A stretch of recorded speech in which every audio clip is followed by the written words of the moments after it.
सो बेटा नॉमनक्लेचर ਦਾ point discuss ਕਰਨ ਜਾ ਰਹੇ ਹਾਂ ਠੀਕ ਹੈ।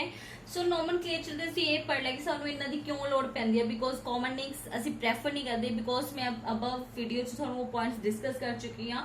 ਸੋ ਬੇਟਾ ਜੋ ਸਾਡੇ ਕੋਲ ਕਾਰਲੋਸ ਲੀਨੀਅਸ ਸੀ ਜਿਨ੍ਹਾਂ ਨੇ ਇਹ ਕਨਸੈਪਟ ਦਿੱਤਾ that is Carlos Linnaeus the scientist name botanist name so जिन्होंने ये नेम दिता सी उन्होंने ये कंसेप्ट दिता ही नोमनक्लेचर और नोमनक्लेचर दे उन्होंने दो कंसेप्ट दिते सी दैट इज बायनोमियल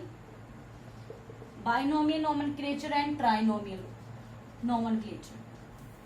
सो सब तो पहले ਅਸੀਂ डिस्कस करते हैं what is binomial nomenclature.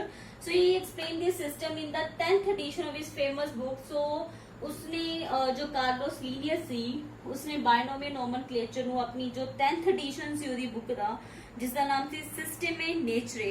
So that is also important ਕਿ ਉਹਨੇ ਕਿਹੜੀ ਬੁੱਕ ਯੂਜ਼ ਕੀਤੀ ਸੀ ਜਿਹਦੇ ਵਿੱਚ ਨੋਮਨਕਲੇਚਰ ਦੇ ਕਨਸੈਪਟ ਦਿੱਤੇ ਸੀ। ਦੈਟ ਬੁੱਕ ਦਾ ਨੇਮ ਜੋ ਹਰ ਵਾਰ ਰਿਪੀਟ ਹੋ ਰਿਹਾ ਦੈਟ ਇਜ਼ ਸਿਸਟਮੇ ਨੇਚਰੇ। ਸਿਸਟਮੇ ਨੇਚਰੇ ਜੋ ਬੁੱਕ ਦਾ ਨੇਮ ਹੈ and this is a book name ਜਿਹਦੇ ਵਿੱਚ ਇਹ ਸਭ ਕੁਝ ਐਕਸਪਲੇਨਡ ਆ। Published in 1758 published. So this system is known as binomial nomenclature. So binomial nomenclature means a system of two word. That is system of two word. So bi means two and nome means nomenclature. So एक ही एक system सी two words का. Now what do you mean by that two words? कि two words का nomenclature का मतलब क्या है? In this system each animal किसी भी animal का नाम किसी भी प्लांट का नाम दो वर्ड्स च एक्सप्लेन किया जाएगा ठीक है। सब तो पहला लाइक अगर मैं एक कॉमन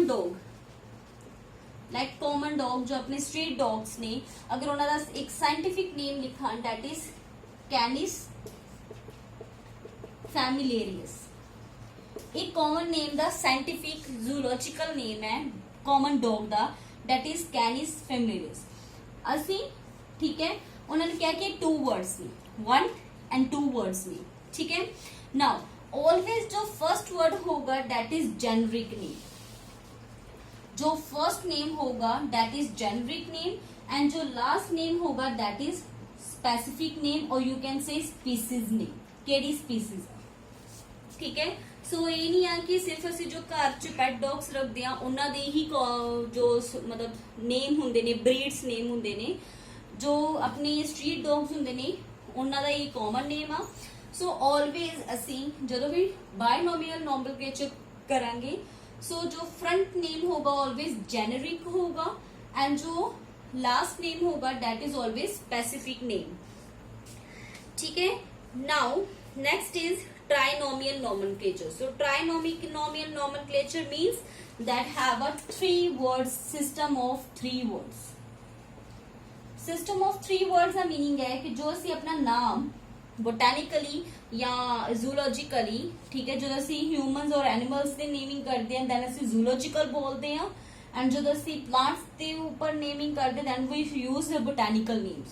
सो इन्होंने थ्री वर्ड्स एक्सप्लेन करांगे लाइक अगर मैं एक्सप्लेन कर रही हूँ होमो कॉमन ह्यूमन बींग्स असी हाँ सानू लाइक जूलॉजिकल नेमिंग च किद्दां बोलते हैं that is homo sapiens Europeans. Homo sapiens Europeans common human beings का नाम आ ठीक है बेटा। सो ए होमो सेपियंस यूरोपियंस होमो क्या है that is always generic name front name हमेशा जेनरिक नेम रहेगा ठीक है। दिस ऑलवेज स्पीसीज नेम हमेशा स्पीसीज रहेगा। देन स्पीसीज की भी अगर वैरायटी आ कि अगर वो यूरोपिया का है देन यूरोपियंस हो गया इंडियन आ तो इंडिका हो गया इंडियंस हो गया। सो ये क्या आता है वैरायटी नेम कि स्पीसीज फर्दर अगो वैरायटी जो असं इन्होंने बारे डिस्कस करते हैं फर्दर इन क्लास कि जेनरिक की होंगे स्पीसीज की होंगे वैरायटीज की होंगे because this is a new word introduce in front of you a new words आ जो थोड़े अगे रख रही हैं दैट इज जेनरिक जेनरा क्या होंगे स्पीसीज क्या होंगे वैरायटीज क्या होंगे। सो